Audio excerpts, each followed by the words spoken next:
Hey mga ka-EA, so for today's video, ito na yung araw para turuan natin sa trapping naman yung mga young bird na pinagbo-viewing natin dyan sa labas. So ang update, so dito ko na rin pinatulog, no, magdamag yung mga young bird simula lang kahapon ng hapon. Ayan, so nagkarambola sila dito na matindihan, nag-aawat tayo dahil yung mga nauna nating mga ibon nabubuli nga yung mga young birds na nilipat natin dito kahapon. So meron lang akong binartolina doon, no? Yun, no? Yung territorial natin na lagi nating nire-reels yung pasukin. Yan, rektang anak ni Batusay yan eh. So ito yung mga ibon natin. Actually ito nilagay ko na dun sa ginawa ko na expansion viewing nila para sa trapping naman. So sinanay natin sila dun sa may viewing sa labas ng 5 days. So yung pinaka viewing natin dito sa labas mga kalapatis ay ito lang naman, yung double cage. Ayan. So 5 days silang namalagi dyan, no? Simula umaga hanggang hapon pag nandito ako. Pero pag may pasok ako sa trabaho, madaling araw nilalagay ko sila, tatanggalin ko sila mga bandang around 8 o'clock. So more or less nasa 2 to 3 hours din sila daily, no? Dun sa 5 days na yon. So naging kalmado naman sila dyan, dyan sila umiinom, dyan sila tumutukan ng umaga. Pero pagdating ng hapon, tinatransfer ko na nga, or bago ako umalis, tinatransfer ko, binabalik ko dun sa may double cage nila. So meron tayong in-adjust mga kalapatids na ayun, additional. Kasi nga ang focus natin sa kanila ngayon sa content natin is matuto sila sa trapping naman. So ang worst case scenario kasi mga kalapatids, pag binigla natin sila dito na walang harang, no, hindi pa sila natuto sa trapping, mahihirapan antimano talaga ako. Hindi nila tawag nito matutumbok yung pinaka-trapping natin dyan. So actually tatlo sila dyan kanina, 5:30 pa lang na madaling araw nilagay ko na. Sinadya ko lang din talaga na maglagay mo na dito na isa pang ibon para at least, diba, kalmado lang yung mga young birds natin. Ito kasi pang future stock bird lang natin, so i-delay na natin siya ng turo ng trapping. Sasabay natin dun sa second batch ng MacArthur bandeds natin. Ayan, medyo struggle lang tayo sa sistema kasi nga bago nga yung loop natin, so inaaral pa natin yung pinakamagandang angulo tsaka pinakamagandang pagbo-viewing ng mga young birds. So yung dalawa nandyan, MacArthur banded natin yan, ibabalik din natin tong pula.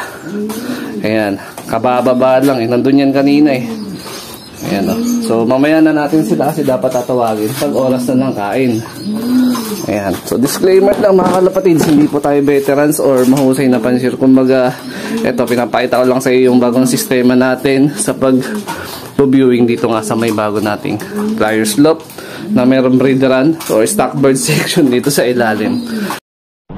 Ayan, etong Jerry C tsaka si Weapon X meron na egg. Ayan, so mag-start na tayo magbilang.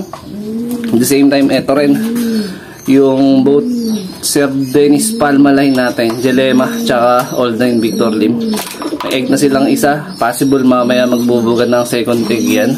So ito na lang yung mga na may breed natin or ongoing natin na may paitlog or papisa, no, this coming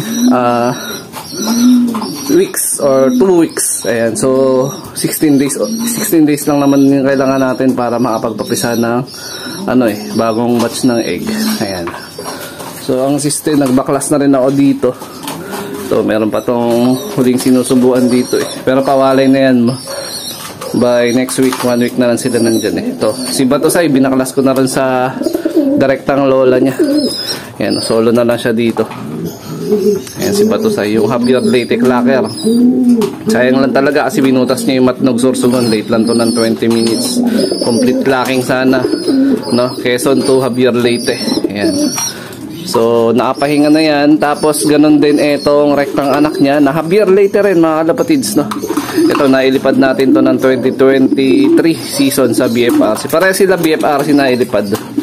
Ito nga lang, finisher lang ng Javier, hindi siya nag-clock. Butas lang din to ng Pilar Sorsogon. Late naman ng 30 minutes pero umuwi pa din. Pagdating ng last lap, yun, doon na siya medyo natagalan makauwi. O ayan, magtatay to, direktang tatay niya ito. Yan, so meron tayong clacker, meron din tayong finisher ng Javier.